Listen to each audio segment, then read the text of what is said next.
The place in which we're gathered today is rich in the theory and practice of Indigenous political alliance, as Darren's introduction and welcome acknowledged.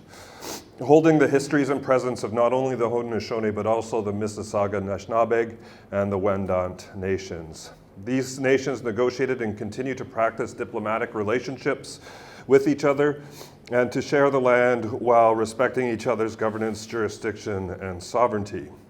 Each nation also exists in a deep reciprocal relationship with the Great Lakes, in particular Lake Ontario, and the waterways that flow into it. These nations foster deep relations to the St. Lawrence River leading to the Atlantic Ocean, the diverse plant and animal nations within their territories, the thunderer and the rains, and all the physical and spiritual forces that connect them to this place, their place of creation, in an intimate and meaningful way. Now, this theory and practice of Indigenous alliance and solidarity is informed what I have called elsewhere grounded normativity, by which I mean the modes of Indigenous land-based practices and long-standing experiential knowledge and expertise that inform and structure our ethical and political relationships with the world around us.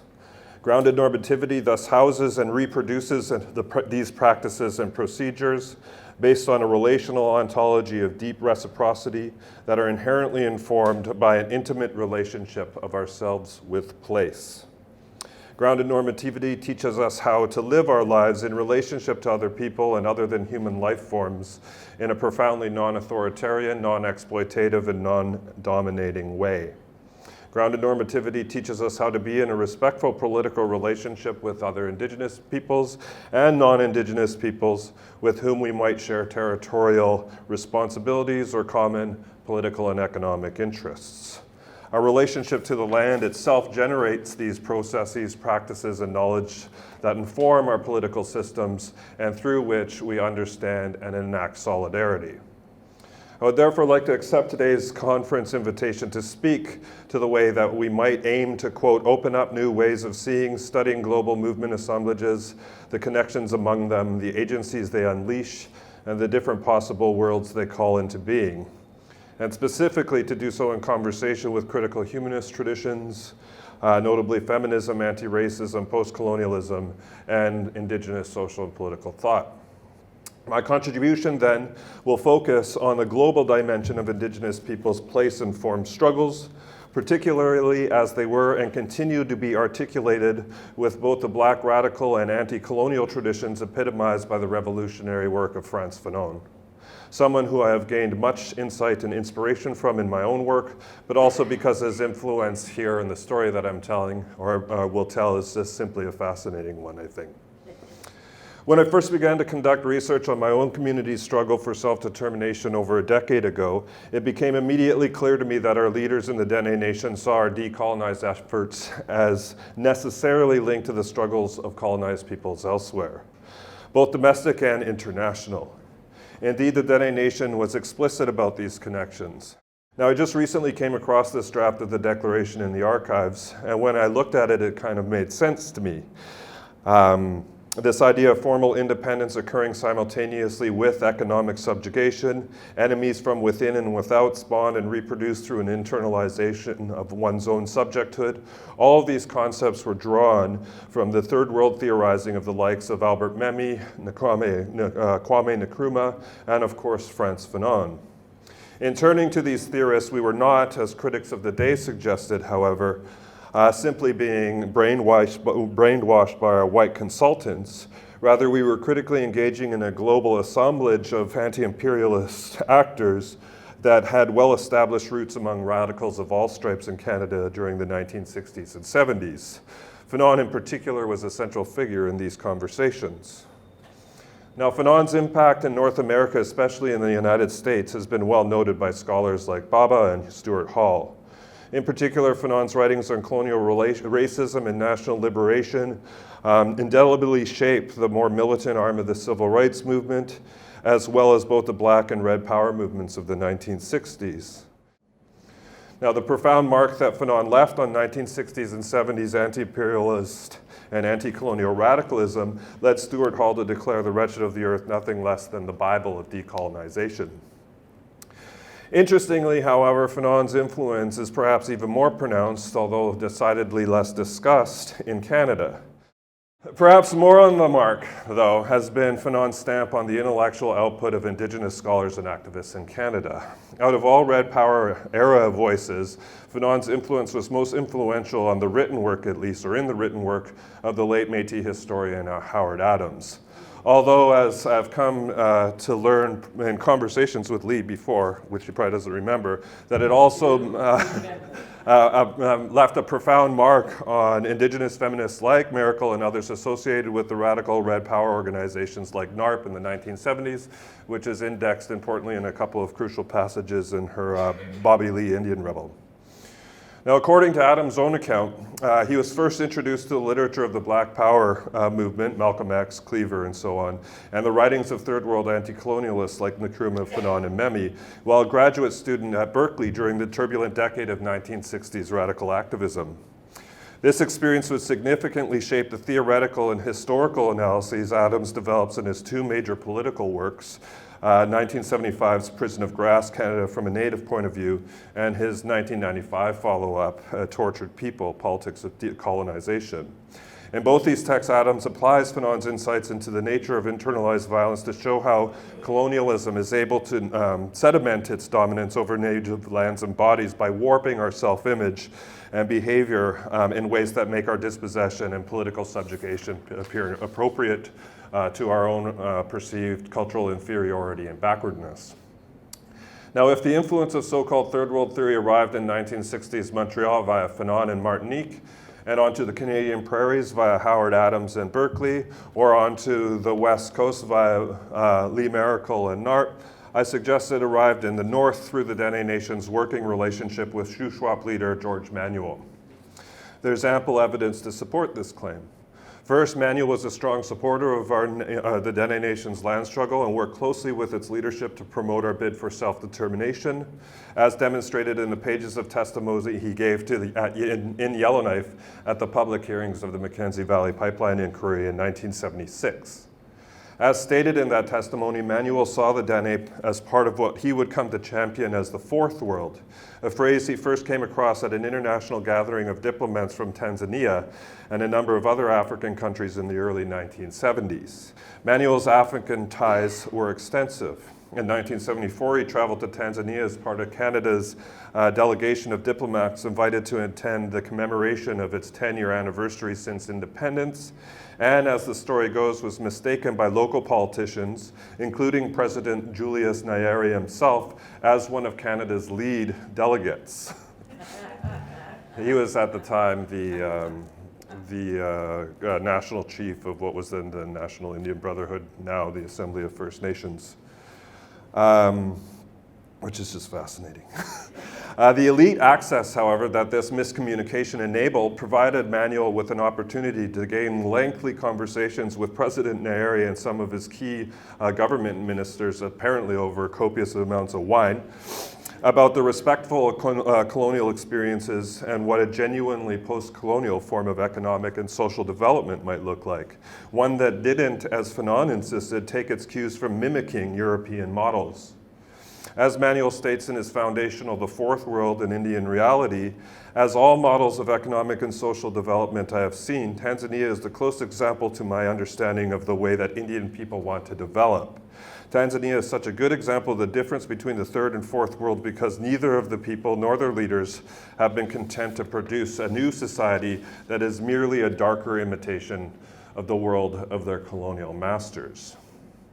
Now, when the Dene Declaration was made public in 1975, the predominant response was hostile. As I discuss in my own book, then Minister of Indian Affairs Judge Buchanan dismissed our declaration as gobbledygook that a grade 10 student could have written in 15 minutes.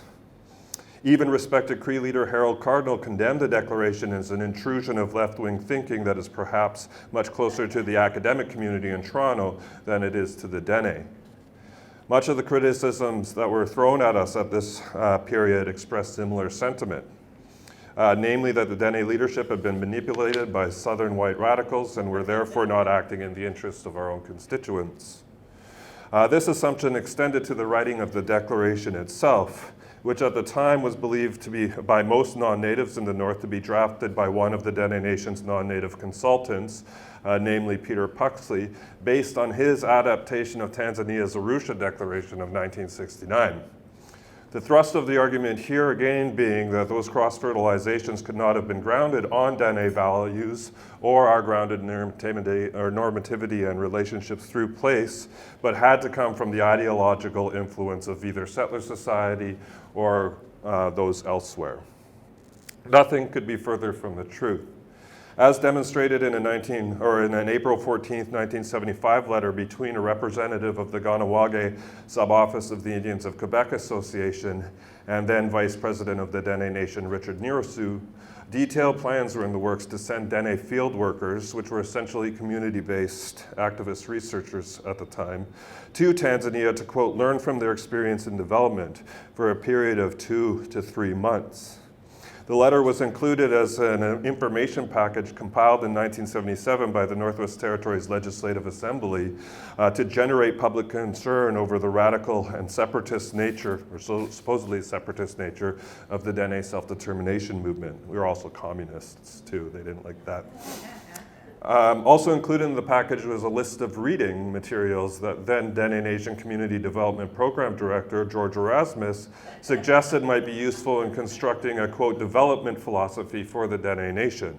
The list of readings included, among others, Fanon's Wretched of the Earth, Paulo Freire's Pedagogy of the Oppressed, Albert Memmi's The Colonizer and the Colonized, and Regis Debray's Revolution in the Revolution.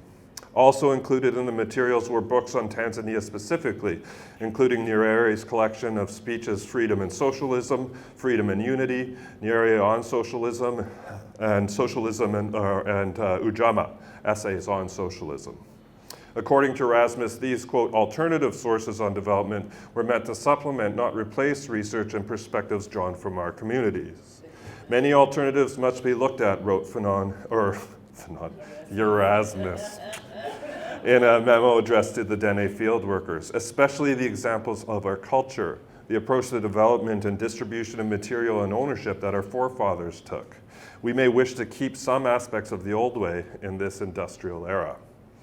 Now, the point of all this is that the resurgence politics that I advocate for necessarily, as Conaway and her interlocutors suggest, is an international assemblage of decolonial movements that are necessarily grounded in the normativities and ontologies of culture and place, but are not simultaneously straitjacketed by them, as many champions of progress and modernity suggest. Fortunately, however, it is the radically expansive politics of this grounded normativity, that state-centric calls for recognition and redistribution, and then just the onslaught of more repressive aspects of state violence are fundamentally working to undermine and destroy. So, thank you. Bojo Kinuaya, Gitagavijina Denewema, Kinigichi Nishnabeko Gumina Donjaba, Nagojawa Megwado da Petasmisek Nijinakaz, Nigichinendem Gibijayan Ma Anda Ek Nadawak Aki, Nawin Shimigwech. My academic and my artistic work is based within Anishinaabe thought and Anishinaabe intelligence. And so that's where I turn to theoretically and methodologically when I think about social movements and I think about organizing and I think about resistance and resurgence. And so I come at it from a little bit of a different theoretical perspective. And I want to talk today, or I've been asked to talk today about the Idle No More movement. And so I first sort of want to take a step back and just acknowledge the ongoing history and the context that that movement took place in. And so I get up really early in the morning and I write because no one else is up and it's an easy time for me to write. And I watch the sun come up. And our word in Anishinaabe Moin for dawn is the word bidabin. And it literally means dawn if you were to look it up in the dictionary. But if you split that word apart, it's interesting conceptually and theoretically. And to me, it has a lot to do with what we're talking about today and at this assemblage. So the bi part is a prefix that is a future tense. So it indicates that the future is coming towards us, or the future is coming at us at that moment when that sunlight first comes up above the horizon.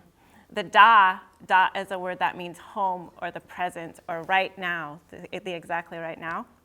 And then ba or ban is a suffix that we would use to add to someone's name after they've passed. So you add it to something that no longer exists. So it's the past. So that moment every day when that first light appears is a collapsing of the future and the past onto the present.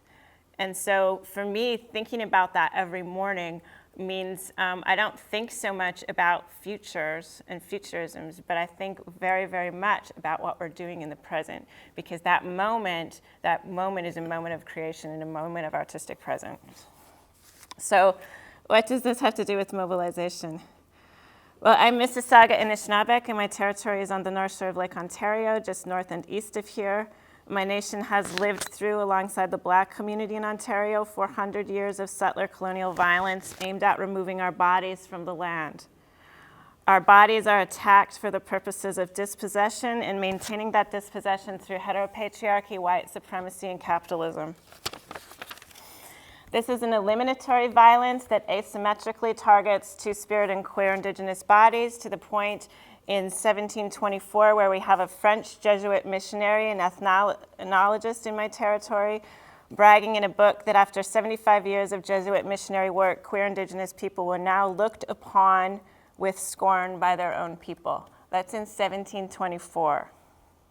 So it's a miracle that I'm here today. It's a testament to the resistance and to the mobilization of my ancestors, my family, my community, and my nation that I exist at all and that I can say any words in my language. And so I think a lot about what my ancestors and what my family and what my nation did to ensure that I survived today and that I can be here today at all. And that seems like a miracle, and that seems like there's a tremendous amount of brilliance and mobilization and organization and resistance that went in to having any brown, black, red bodies on the land right now at all.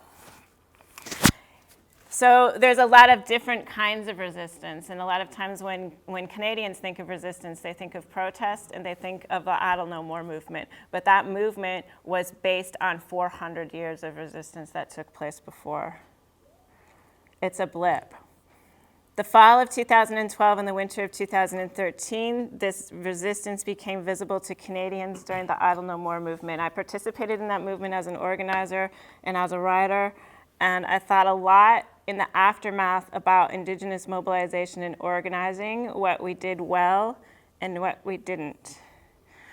I Don't Know More was a coalition of a lot of different diverse peoples within the Indigenous communities. So there was people that were mobilized and that were participating in those protests because they wanted the omnibus bills that the Harper government brought in changed.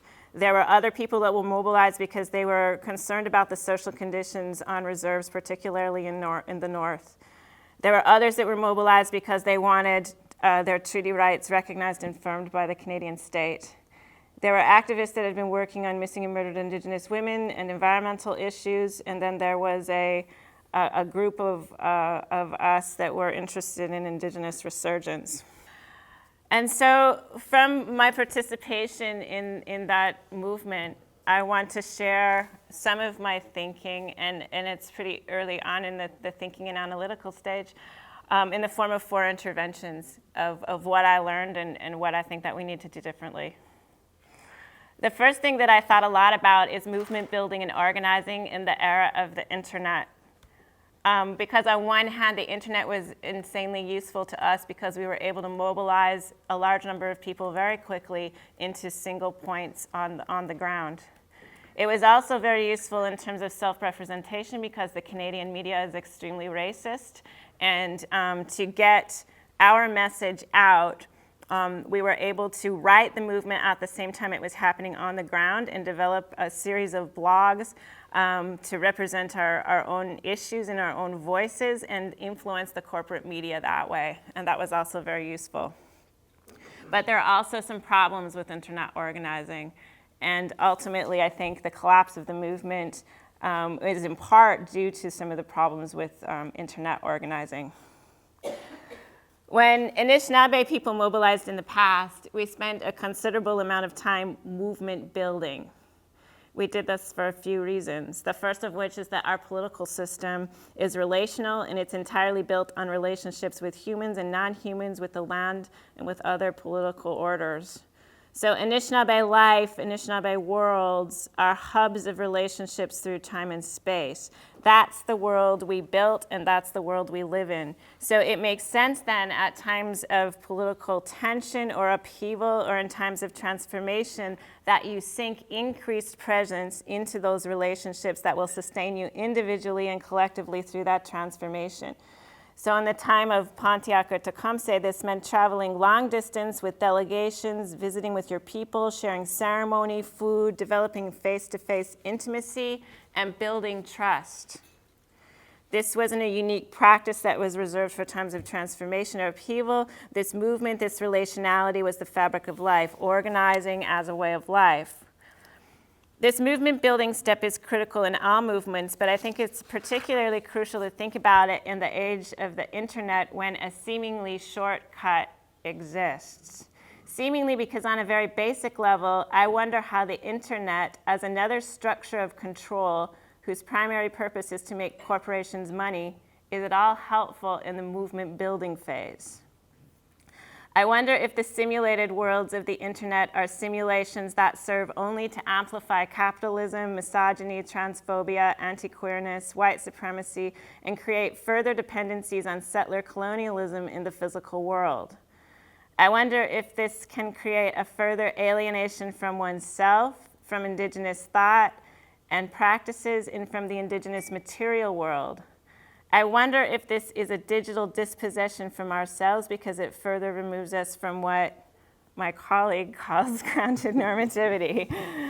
The internet is the ultimate Cartesian expression of mind and mind only. There are no bodies on the internet. There's no land on the internet. Insertion of indigeneity then into cyberspace is not an insertion of indigeneity into the physical world. And as much as it hurts me to exist, this grounded normativity doesn't structurally exist in the cyber world because it's predicated on deep spiritual, emotional, reciprocal, real-world relationships between living beings. Dispossessed from our indigenous material worlds, our thought systems, and our practices, are we losing the ability to create makers and to solve problems, or at the very least, are we accelerating this loss because most of our time is spent on screens connected to the internet? How are we building a movement that centers indigenous makers when internet access is so unevenly distributed across our territories? Yet almost more than any other structure, the internet has structurally intervened in my life. There's a tremendous asymmetry here. The internet and digital technologies have become a powerful site for reinforcing and amplifying settler colonialism, and I see losing the ability to structurally intervene as highly problematic. Code and algorithms are controlling our lives, and capitalism is controlling code. For indigenous people, this takes place in the wider context of settler colonialism as the controlling structure in indigenous life. Every tweet, Facebook post, blog post, Instagram photo, YouTube video, and email we sent during Idle No More made the largest corporations in the world, corporations controlled by white men with a vested interest in settler colonialism, more money to reinforce the system of settler colonialism. I think that we have to think critically and strategically about adopting digital technologies as organizing and mobilizing tools because on one hand, they're very, very powerful. But we need to think critically about what are we gaining, what are we losing, how do we refuse the politics of recognition, engage in a generative refusal, and operate with opaqueness on the internet? Can we operate from a place of grounded normativity on Facebook when the algorithm attacks its very foundations? This leads me to my second intervention around leadership. And where the consequences of internet organizing really impacted Idle No More was in and around January 11th, 2013, where the Indian Act chiefs were in boardrooms in Ottawa negotiating with the Harper government, and Idle No More was out on the streets. So it was sort of a sucker punch. It was a co-opting and creating divisions within the movement, and it was which states will always do. But when we had such a shallow set of relationships that were mediated through the internet, there was no way that we could withstand that. So it was at that point that I began to realize that Idle No More wasn't a movement that we could sustain. Most of my comrades I had never met in person. While there were small groups of people meeting and strategizing about specific actions and events, we had no mechanisms to make decisions as a movement because at this point, social media had replaced organizing. Disagreements over analysis or action occurred online in front of everybody because we had shallow cyber relationships instead of real-world ones, and the larger structures fell apart quickly. We tried to build a movement online through social media, and when we needed to trust each other, when we needed to give each other the benefit of the doubt, when we needed empathy and a history together that we could trust, we couldn't. When we were sold out by leaders who didn't represent us, we were not able to regroup and relaunch the movement. This was the first significant pushback from the state, and it crushed us, and maybe without the state even doing anything at all, we would have crushed ourselves. I wonder maybe if in hindsight we didn't build a movement, but we built a social media presence. A social media prevalence that privileged individuals over community, virtual validation over empathy, leadership without accountability and responsibility, and unchecked liberalism that has now left us extremely vulnerable to the superficial recognition of the neoliberal state. We cannot allow the internet. Whiteness cannot decide who our leaders are by likes, shares, and how well they conform to corporate media. My third intervention. It matters profoundly to me how change is achieved. My ancestors were makers. They got up every day and they made their political system and their legal system, their food systems, their economy, their healthcare systems, their education system, their ethics, and their infrastructure and their technology. They didn't rely on states, on institutions, on democracy, or banked capital to take care of their families. They relied on each other. They got up every day and collectively built the world they lived in. In a sense, they were always mobilized. They were always in a state of organization, of movement, of creativity. Trudeau cannot do this for us. Electoral politics will not and cannot do this for us. White people will not and cannot do this for us. Which takes me back to Bedabin, that first light of dawn.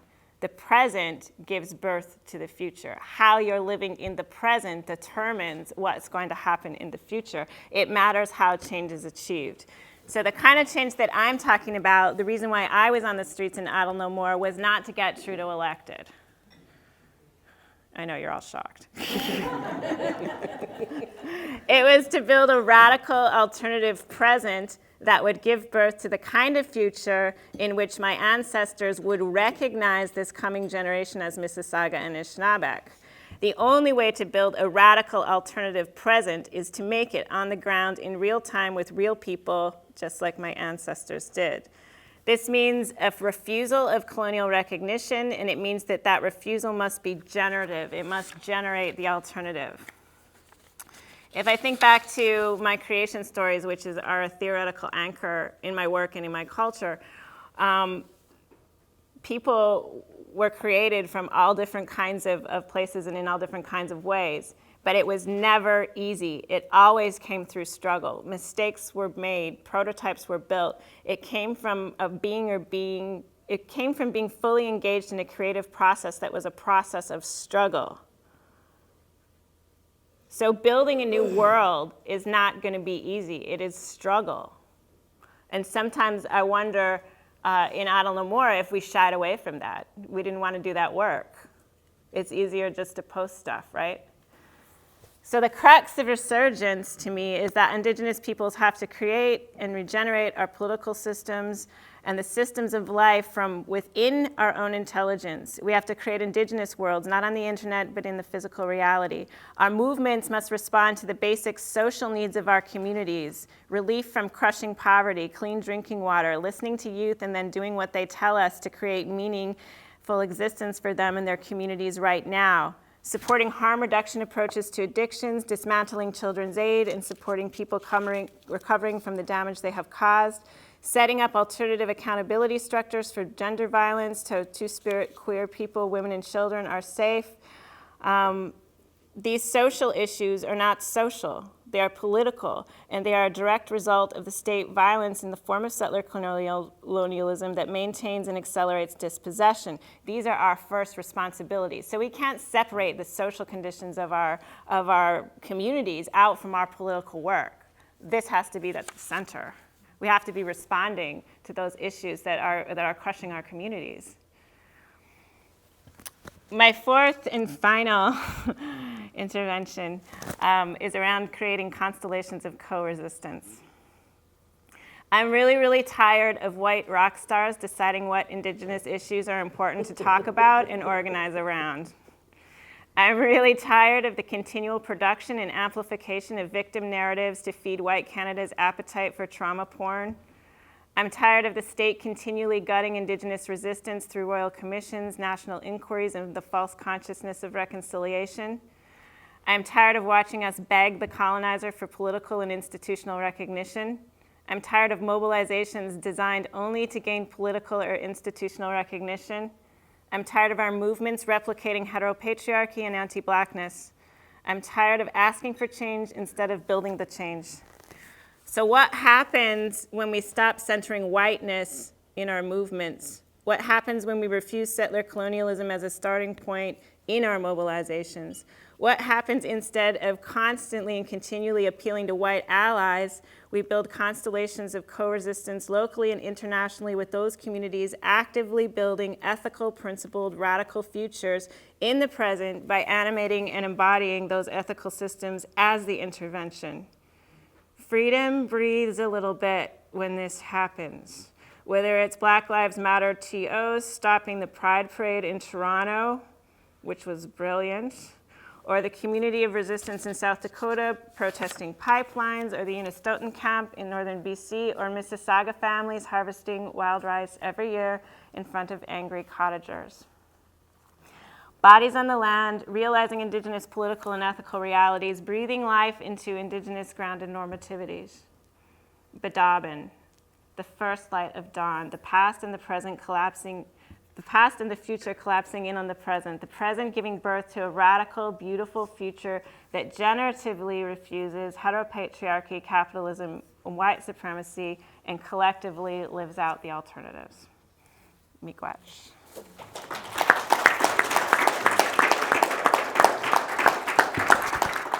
This might sound like a long ellipsis, but my comments are entitled Post-BLM, the Black Radical Tradition in Crisis.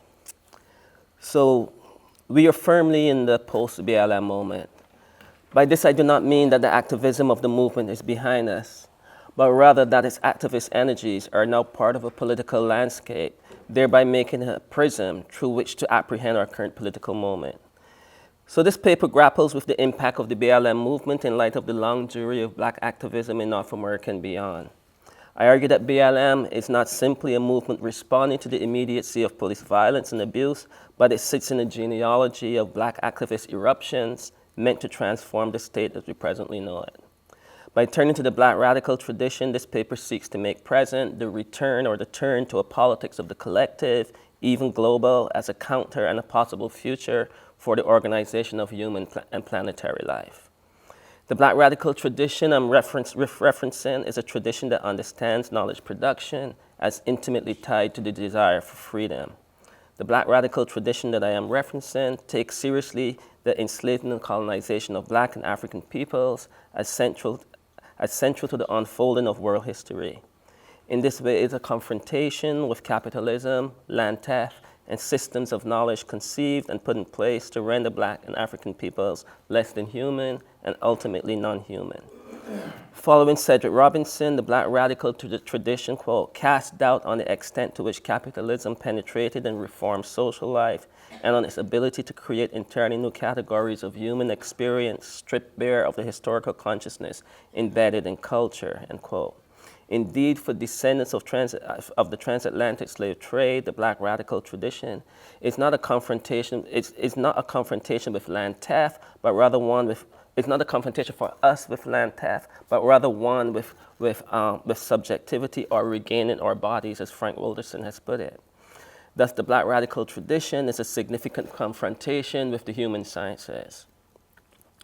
So I've been thinking that one way to conceive of the Black Lives Matter movement, of Black Lives Matter as both slogan and organizing principle, and thus political grassroots movement, is to think of it as shock and trauma.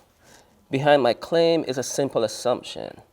The assumption is that Black people, both in the USA and elsewhere, have been shocked and traumatized by forms of naked violence that many had perceived to be behind us.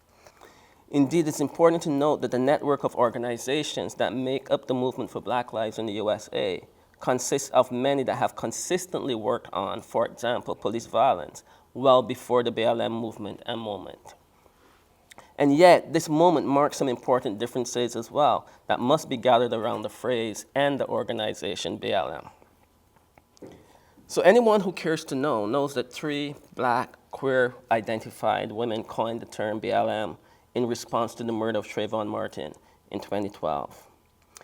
The still lingering collective trauma of his death, followed by so many others in what appeared to be quick succession, added an important and necessary impetus and energy to mobilizing against state violence in this moment.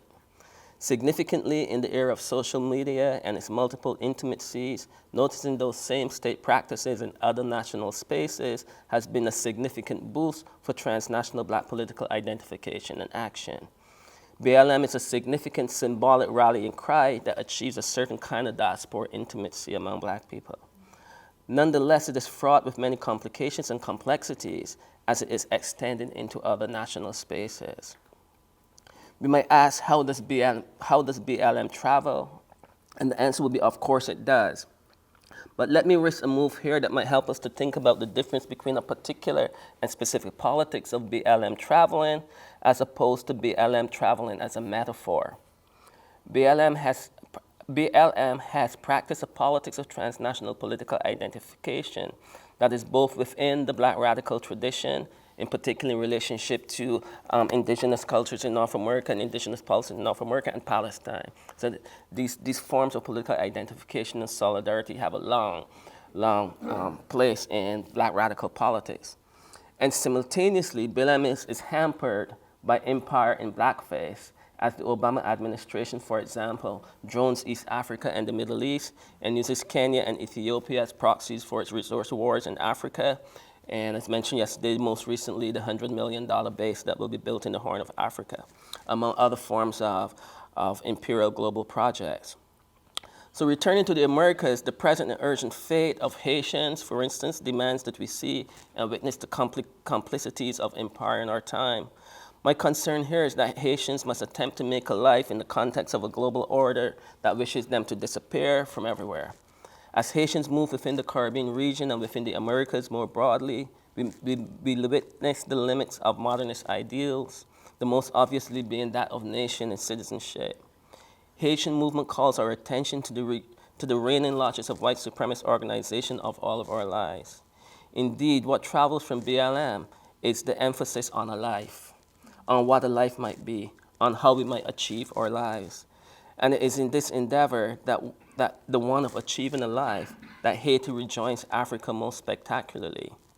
So let me briefly turn our attention to the African refugee crisis, in particular the crossing of the Strait of Gibraltar, as a stretching of the metaphor in the politics of BLM. It's worth pointing out that most African refugees remain on the continent, but these crossings have become the most spectacular moment of the African refugee crisis. The late Stuart Hall has taught us that migration is what he calls the joker in the globalization pack, and that planned and unplanned migrations threaten to undo and upend neoliberal regiments of capital movement, while labor is supposed to stand still, and often people are discarded when no longer needed. Indeed, while BLM might have been politically activated by state violence, most spectacularly police violence in the US, the movement in both its rhetoric and its links and its indebtedness to an international Black radical tradition demands that we engage the African crisis as central to all of its concerns. Africans crossing the Mediterranean Sea in search of a life denied them, both in terms of resources and in terms of logics of white supremacist world orders, contract and stretch BLM simultaneously. The insistence on life by Africans moving forces us to reconsider what exactly is a modern life, what exactly does it mean to claim oneself for a life. It is in fact the insistence on a life that black movement travel has continually upturned the fictions of modernist ideals.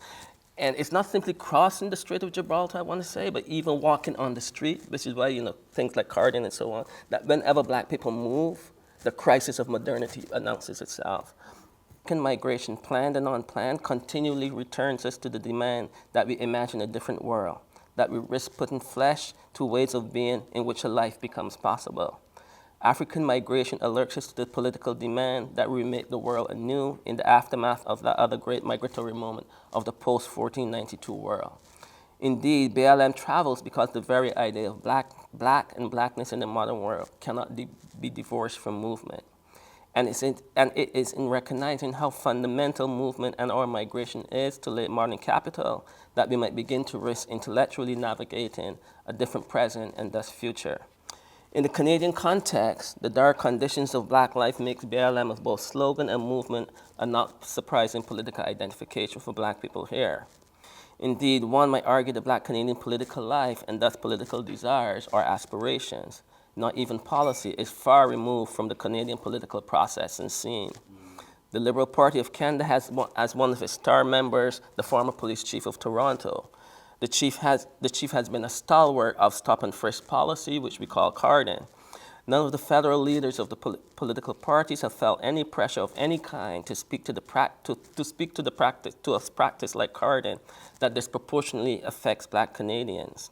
In fact, in the last election, the leader of the NDP, which we like to call our left party, promised to fund 2,500 more police nationally. So in some ways, the urgency of BLM holds important resonance for black Canadians. Canadian institutions, all of them, render black life invisible and tangential to the nation as a whole. For 15 days in March 2016, Black Lives Matter Toronto occupied the Toronto Police Services headquarters courtyard. They had a number of very simple yet important demands.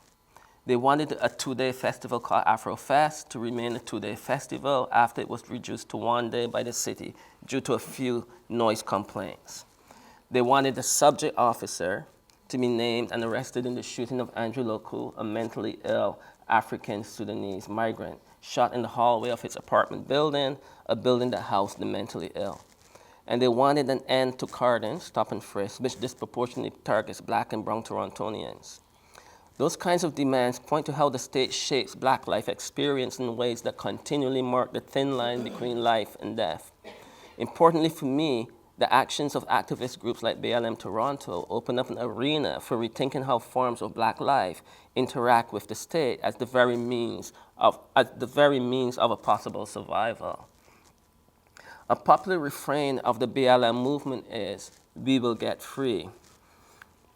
In my view, the actions of BLM and other black radical activist groups presently engaged in direct action tactics return us to the languages and ideas of freedom, emancipation, and liberty. Indeed, each of those terms, often used interchangeably, that is emancipation and freedom, carry very distinct meanings, especially when thinking black life. It is at the international that its implications reveal themselves, its complications reveal themselves. How do we account for the U.S. imperial project in blackface? How do we think about global black dispossession when nation states remain still sturdy in the face of fluid capital? How might we think the black global as more than the immediacy of our local and our national condition? Such questions find themselves being bitterly debated now, especially on social media, as the complications of the BLM movement.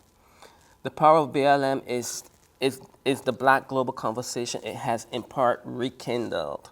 But how it is resolved remains to be seen. We still nonetheless have to pose the question of what might freedom be in this moment. All of the energies of black life that produce the movement, energy, and the demands of and for BLM will remain with us until a concerted effort to think serious alternatives to global human organization is given serious thought. Indeed, we must invent alternative ways of being together and articulate them as possible, and we must be willing to put flesh to the bones of those new ways for living together. In the USA, we are already seeing both liberal incorporation and intra-black political dissent around what the future might look like for the movement. Indeed, it is clear that few are willing to begin to articulate alternatives to our present mode of life and instead claim pragmatic reformist agendas. History teaches us that such a move signals the already defeat of larger political horizons. Such a retreat means for me that BLM is in many ways a stall movement now. Thus, the refrain of BLM that we will get free is crucial in so many different ways. So if I return to this question of knowing that the movement was founded by 3 Black queer women, what we see also simultaneously is the larger movement's most liberal arm as encapsulated in the Black queer personhood of someone like DeRay Mackerson. And the politics of intra-community violence on queer and trans people is a central aspect or a rhetoric of the movement. Black queer experiences and resistance to violence in multiple communities can be considered the foundational intervention of BLM. The "we will get free" can be read as free from such violence and by extension free to self-determinate.